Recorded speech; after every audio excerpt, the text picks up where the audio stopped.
오늘 우리에게 주신 하나님의 말씀입니다. 하나님의 말씀은 마태복음 4장 23절에서 25절까지의 말씀입니다.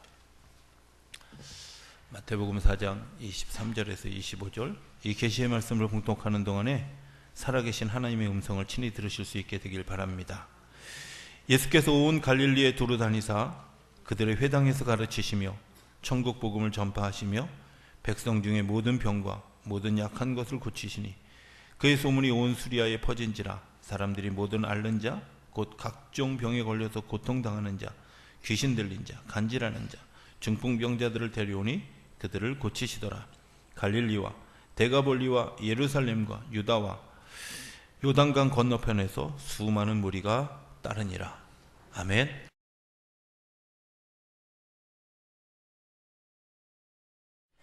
할렐루야. 우리 옆에 있는 분들하고 인사하겠습니다. 주의 사랑으로 사랑합니다.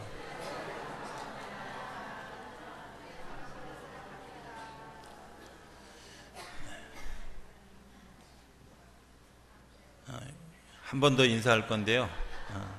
이건 좀 설명이 필요합니다. 우리 사순절에는 인사를 한번 좀 바꾸겠습니다. 사순절에는 제가 오늘 오전에 일부 예배 때 우리 학생들한테, 남학생들한테는 게임하지 말아라, 여학생들한테는 충동 구매하지 말아라 이랬거든요. 무슨 얘기인지 알겠죠? 예, 남자분들하고 여자분들하고 서로 얘기할 때 우리 절제할 거 절제합시다, 이렇게. 그 속에 많은 의미가 있습니다. 혹시 술, 담배 하실 일이 있으셔도 사순절 기간만은 좀 참으시고요. 여자분들이 좀 고가의 옷을 좀 사고 싶은 마음이 생겨도 충동을 좀 자제하시고, 스마트폰 같은 거 좀 자제하시고, 아까는 카카오톡 보고 저기 묵상하라 그러놓고 스마트폰 자제하라 말이 어긋나긴 하는 것 같지만, 어쨌든 우리가 절제합시다. 그러고 같이 우리 사순절 기간에 절제합시다. 그리고 옆에 있는 분들하고 같이 한번 인사하겠습니다.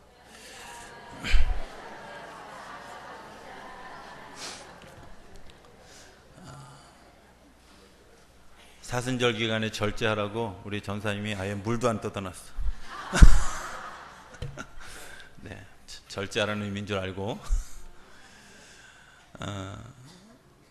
이번 사순절 기간 동안에 예수님이 이 땅에 오셔서 한 일이 무엇일까 하는 것들을 좀 이렇게 생각해 보기를 원합니다.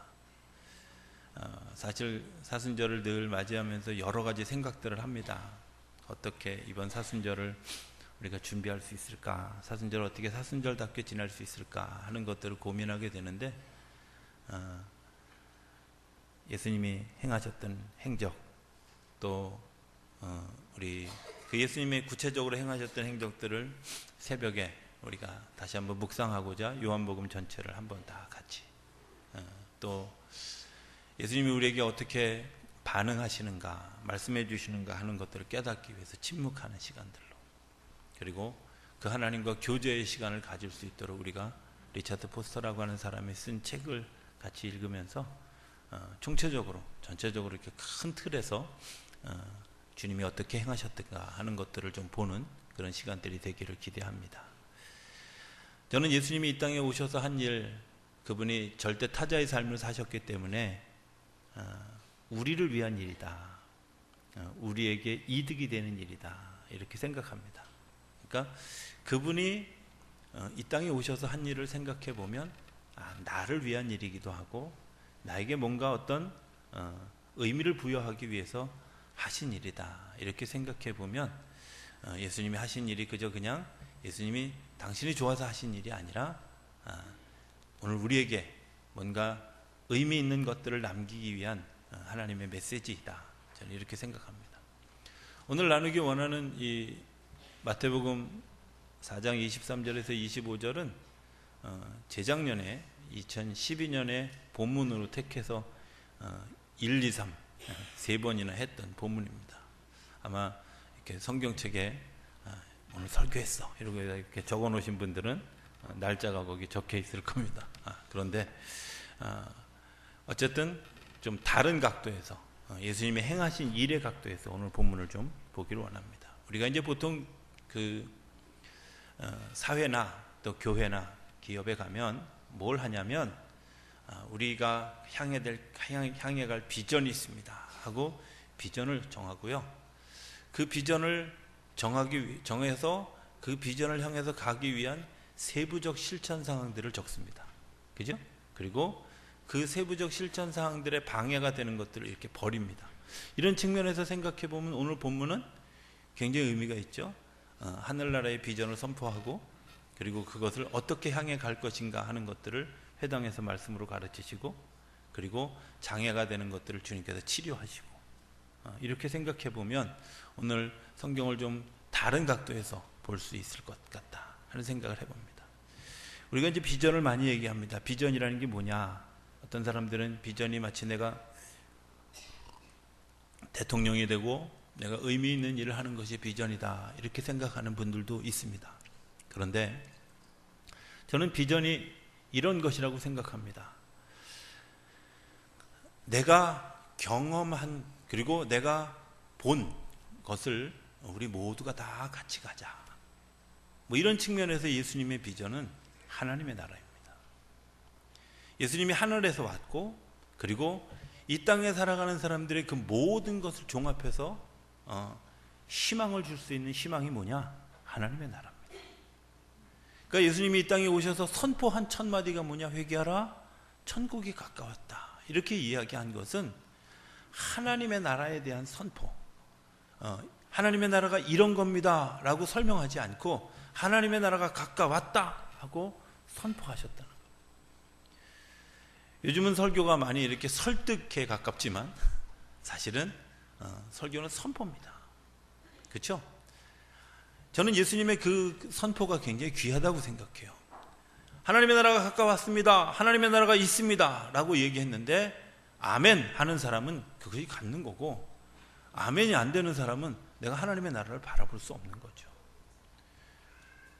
극명하게 갈라지는 두 가지입니다. 선포라는 의미는 받아들이는 사람은 그것이 내 안에서 남는 거지만 받아들여지지 못하는 사람은 여전히 뒤에 처져 있을 수밖에 없다는 겁니다.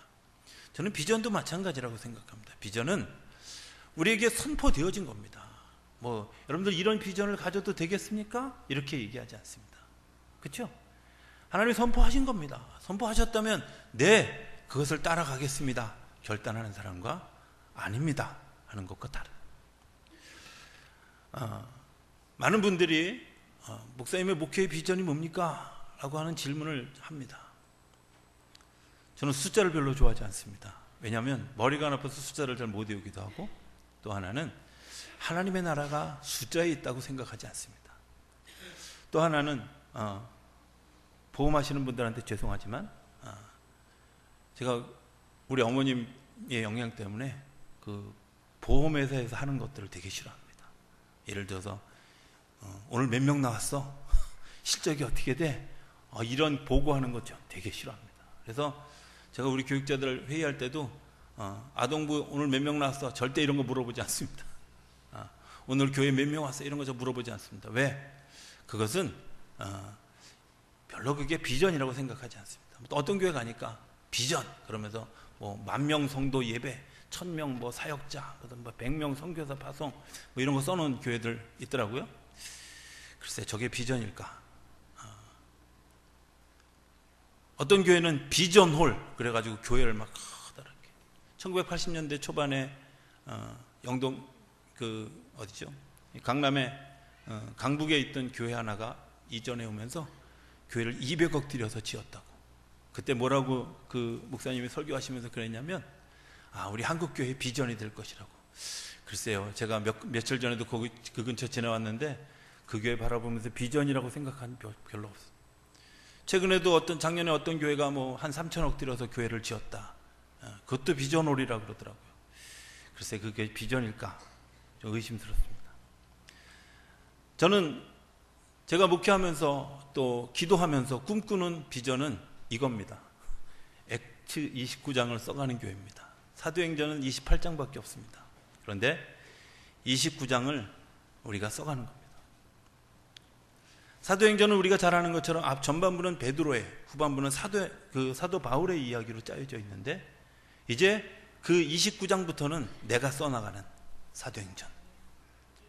예수님의 그 성령 받아서 증인되어지고 그리고 복음을 전하는 일에 쓰임받는 그런 교회. 그 교회는 숫자 제한 없습니다. 뭐 비전을 짓지 않아도 괜찮습니다. 그렇지 않습니까? 또 하나는 가장 중요한 것은 하나님이 우리에게 가르쳐 주신 비전과 같다는 겁니다. 우리가 어디를 향해서 가고 있는가? 예수 믿는 사람들의 비전이 뭐냐? 내가 하나님 나라를 향해서 가고 있습니다. 이게 비전입니다. 하나님 나라를 향해서 가는 그 비전을 예수님이 선포하시고 그 비전을 이루기 위해서 예수님이 뭘 하셨냐? 자기의 몸을 온전히 들여서 죽음이라고 하는 난관을 극복해 주셨어요.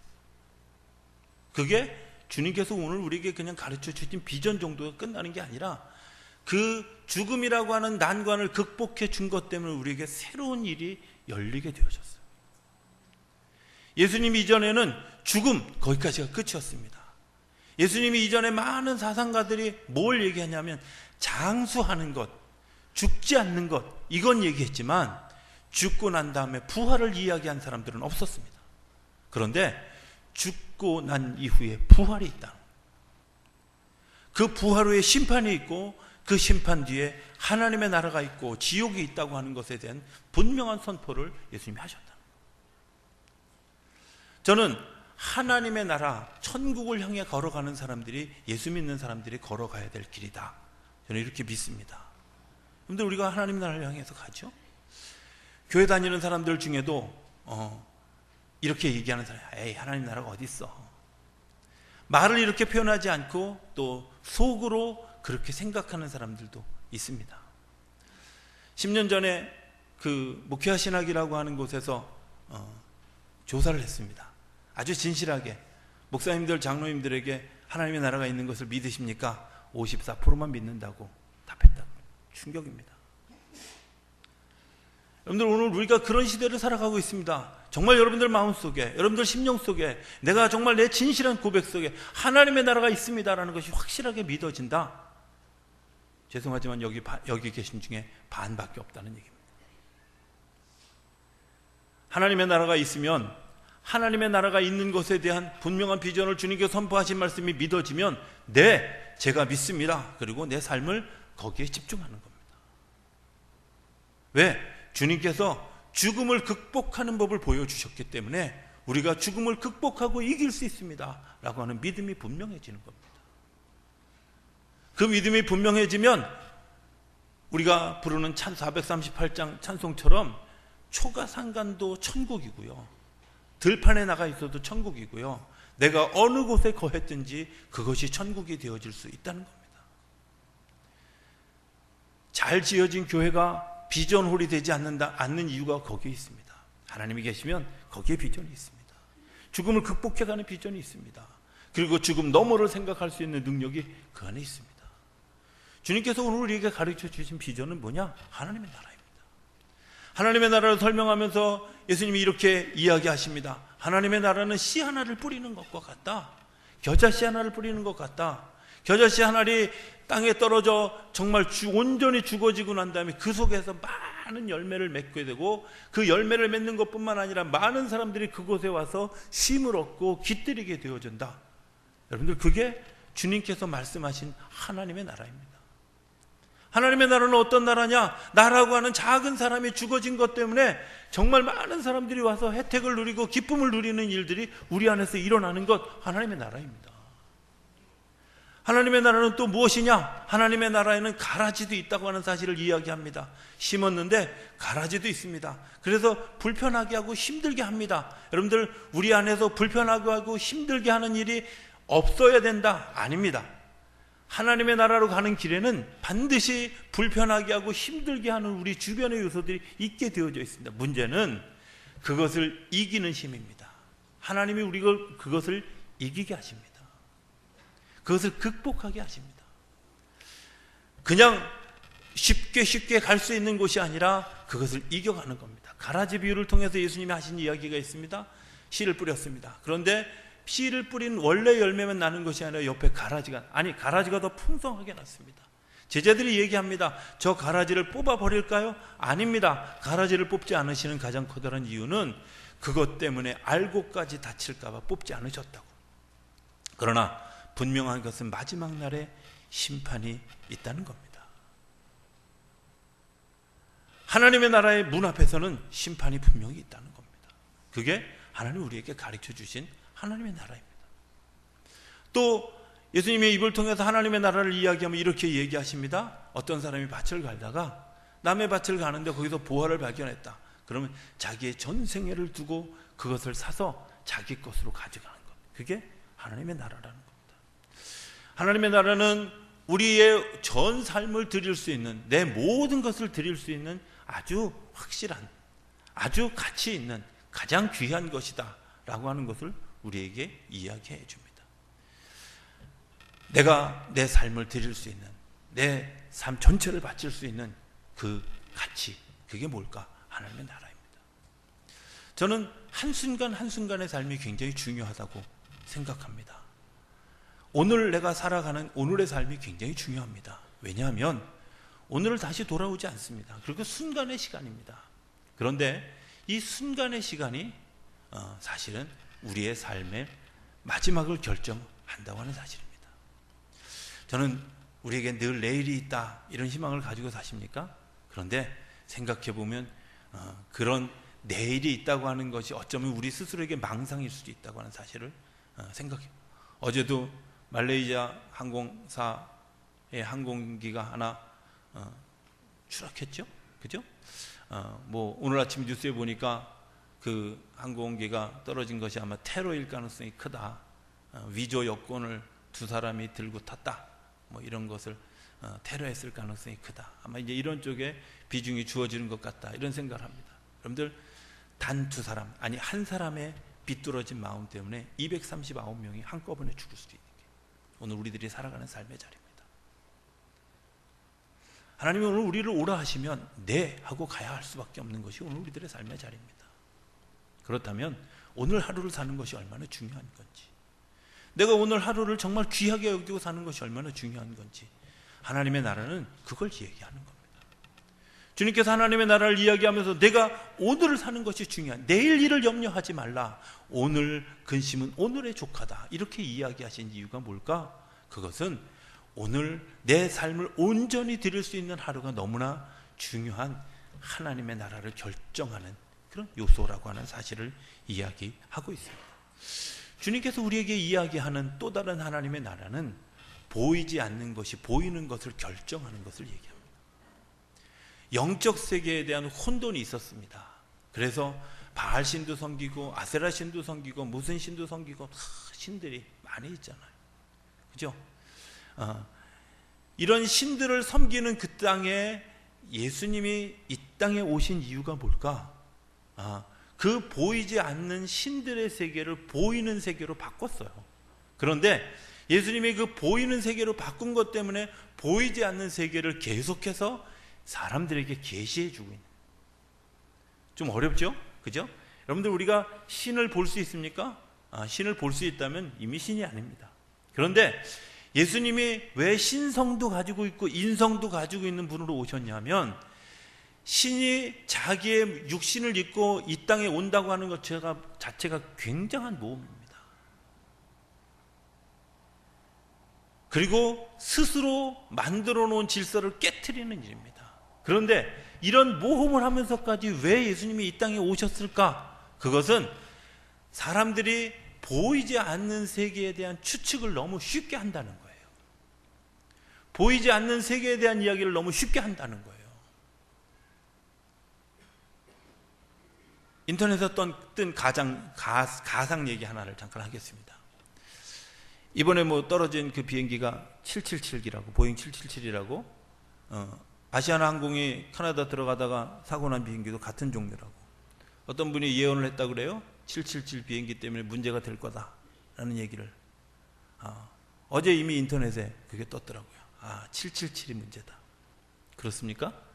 테러범이 거기서 자폭하게 했다. 여러분들 이렇다면 그것도 777이 문제일까? 우리가 영적 세계를 너무 섣부르게 진단하는 일들이 오늘 우리 가운데 있습니다. 이 길을 이렇게 되면 이렇게 될 것이다? 아닙니다. 영적 세계는 그렇게 어떤 규칙대로 움직여지는 세계가 아니라는 사실을 예수님이 우리에게 보여주기 위해서 예수님이 이 땅에 오셨다는 겁니다. 오해를 만들지 않도록, 그리고 영적인 세계가 어떻게 이루어지는가 하는 것에 대해서 분명하게 계시하기 위해서 예수님이 이 땅에 오셨다는 겁니다. 그래서 예수님이 하시는 방법이 뭐였냐? 두 가지. 하나는 성경을 가르치고, 두 번째는 회당에서 그 일을 진행했다. 성경을 왜 가르쳤을까? 우리는 성경을 생각할 때 성경을 잘 지키는 규율만, 정신적인 것만 생각합니다. 아닙니다. 굉장히 영적인 책이 성경책입니다. 예수님이 처음 그 고향에 가셔서 읽었던 성경 구절이 있습니다. 이사야서 61장에 나오는, 너희들의 성령의 기름 부음을 받은 사람들은 어떻게? 갇힌 자에게, 포로된 자에게, 병든 자에게, 가난한 자에게 어떻게 하겠다는 그 희망을 이야기하셨습니다. 저는 그 성경을 읽으면서 이런 생각을 해봤습니다. 이 땅에 갇힌 자가 더 많을까? 자유로운 자가 더 많을까? 포로된 자가 많을까? 포로된 사람들이 많을까? 아니면 자유로운 사람이 더 많을까? 병든 사람이 더 많을까? 아니면 병들지 않은 사람이 더 많을까? 아니면 가난한 사람이 더 많을까? 아니면 부자가 더 많을까? 여러분들, 예수님이 이야기하신 그 부류는 소수의 부류입니다. 그런데 죄송하지만 소수의 부류가 아니라 모두입니다. 우리가 사실은 갇혀 있지 않습니까? 자기 생각이라고 하는 카테고리에 갇혀 있습니다. 자기 욕심이라고 하는 카테고리에 포로가 되어져 있습니다. 자기 습관이라고 하는 그 삶의 포로가 되어져 있습니다. 그래서 병들었습니다. 그리고 그 병든 것들을 극복하지 못하는 삶을 살아갑니다. 그게 오늘 우리들이 살아가는 삶의 자리입니다. 특정한 몇 사람을 위해서 오신 것이 아니라, 기름 부음 받은 그 사람들을 통해서 하나님이 특정한 몇 사람을 위해서 일하시는 것이 아니라 우리 모두를 위해서 일한다고 하는 겁니다. 생각해 보면 갇혀있다, 포로되어졌다. 얼마나 포로되어진 것이. 일어나서 제일 먼저 하는 말이 뭔지 아십니까? 몇 시야? 시간에 포로되어져 살아. 우리가 무언가 하려고 딱 했을 때 제일 먼저 점검하는 게, 나한테 얼마 있지? 여러분들 돈에 포로되었어. 내가 이 나이에 뭘 해? 여러분들 나이에 포로가 되어져. 금요일날 모처럼 일찍 들어가서 텔레비전을 켰더니 꽃보다 할배라는 그런 그 프로그램을 하더라고요. 저는 이순재 씨가 그렇게 나이 많은지 몰랐어요. 81살에 유럽의 배낭여행을 떠날 수 있다.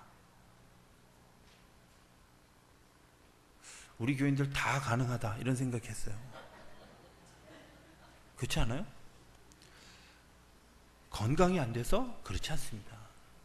그 81살이 리더가 돼서 달랑 주소 하나 가지고 그 주소를 찾아가는데요,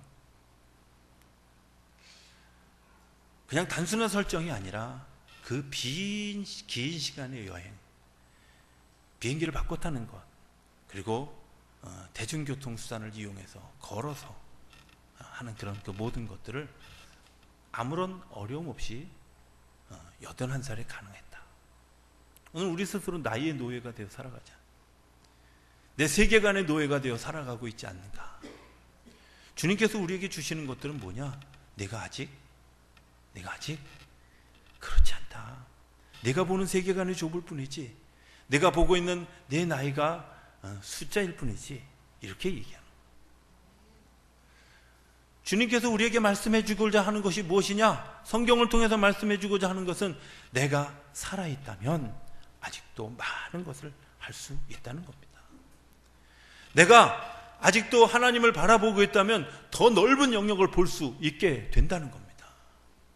내가 여전히 하나님을 신뢰한다면 내가 약한 것이 아니라 하나님이 약함을 들어서 강하게 하실 것이다. 성경이 우리에게 이야기해 주는 겁니다. 성경은 그저 우리에게 똑바로 살아라, 여러분들 진실하게 사십시오, 이런 것만 얘기해 주는 윤리 교과서가 아니라는 겁니다. 적어도 영적 세계의 질서, 이 질서를 하나님이 다시 새롭게 개편해서 우리로 하여금 보이지 않는 세계가 보이는 세계로, 죽음 너머의 세계가 희망의 세계로 바꿔주도록 우리의 삶을 바꿔주는 책이 성경이라는 겁니다. 왜 성경을 시나고게라고 하는 회당에서 가르치셨을까? 그것은 공동체 안에서 내 안을 발견하는 겁니다. 가족들은 서로가 자녀들이 무슨 약점이 있는지 다 알지요? 그런데 그 약점이 치명적인 약점이라도 내쫓습니까? 아닙니다. 다 끌어안고 갑니다. 공동체 안에서 자기 모습이 발견되어지는 겁니다. 저는 교회 공동체가 굉장히 중요한 이유가 있습니다. 왜? 교회 공동체 안에서 자기가 발견되어져 가는 겁니다.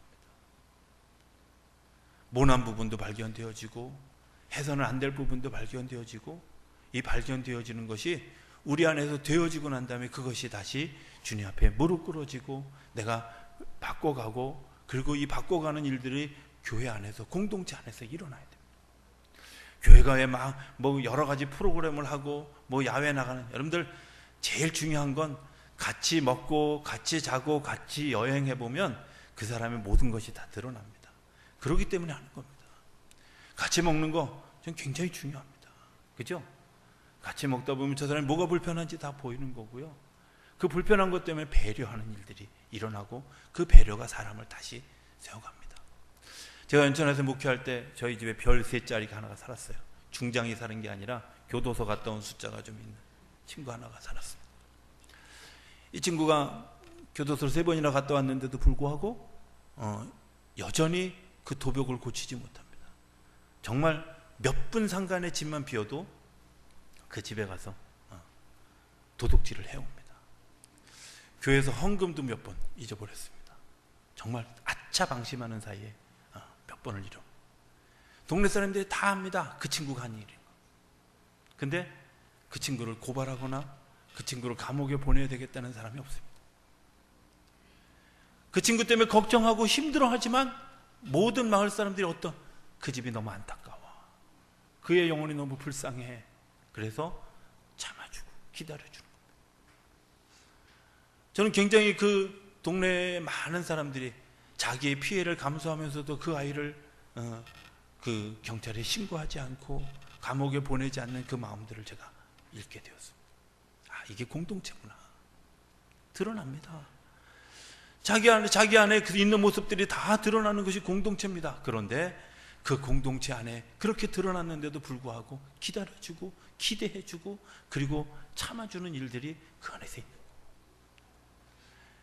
예수님이 계셨던 그 회당이라고 하는 동네가 그런 곳이었습니다. 사람들이 다 모여서 사람들의 자기 모습들이 다 드러나는데 그것을 가지고 손가락질하고 지적질하고 하는 것이 아니라 기다려주고 기대해주고 그리고 참아주고 인내해주는 그것 때문에 사람들 한 사람 한 사람이 세워져 가는 일들이 일어나게 되어졌다.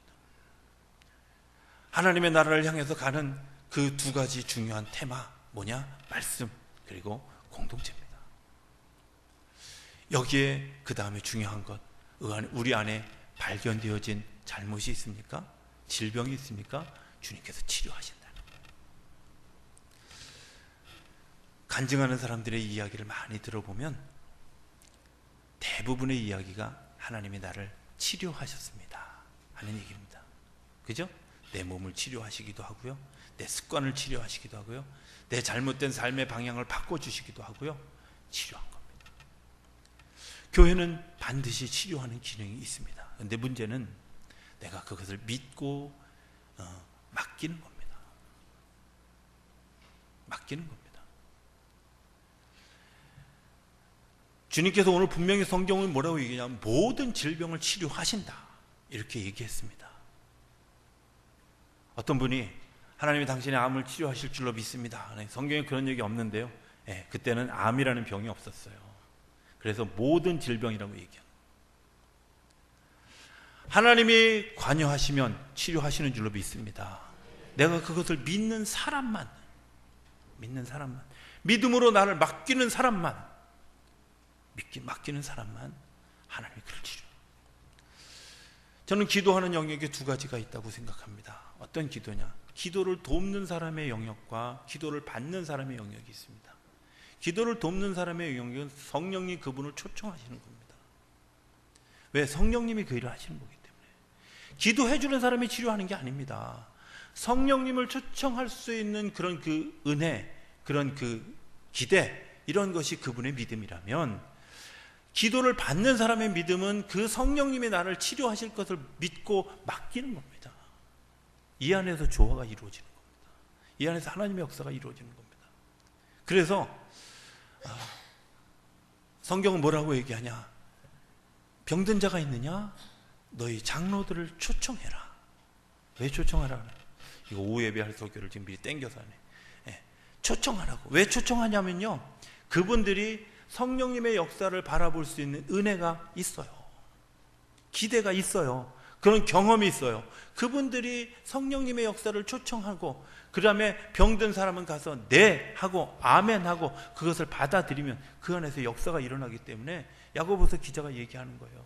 병든 자가 있느냐 장로들을 초청하고 그들은 기름을 바르고 믿음으로 기도하라고. 그러면 병든 역사가 나아질 거라고 이렇게 얘기해요.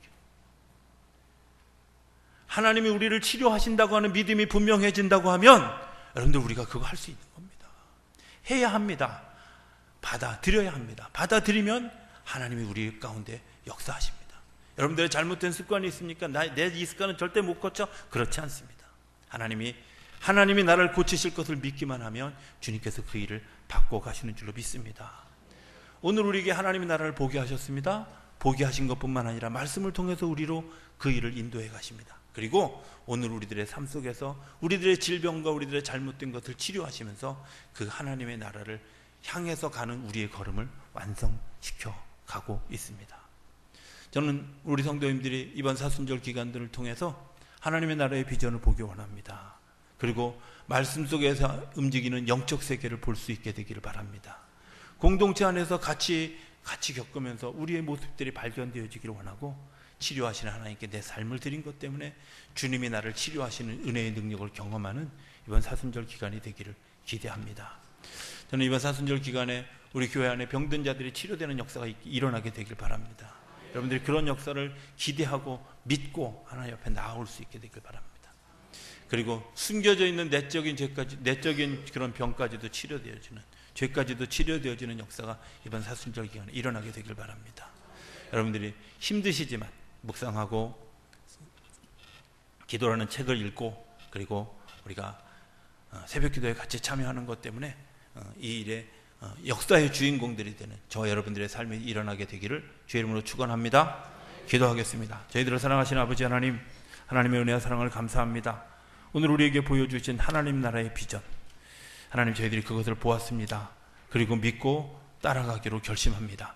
주님 저희를 인도하여 주시고 그 인도하심 따라 걸어가는 그 길에서 하나님이 저희를 치료하시고 회복하시고 다시 세우는 경험들을 할 수 있도록 인도해 주시고, 그래서 더 영적인 신뢰를 가지고 주님을 따라가며 기필코 하나님의 나라에 이르는 우리 모두의 삶이 되어질 수 있도록 축복하여 주시옵소서. 예수님의 이름으로 기도드립니다. 아멘.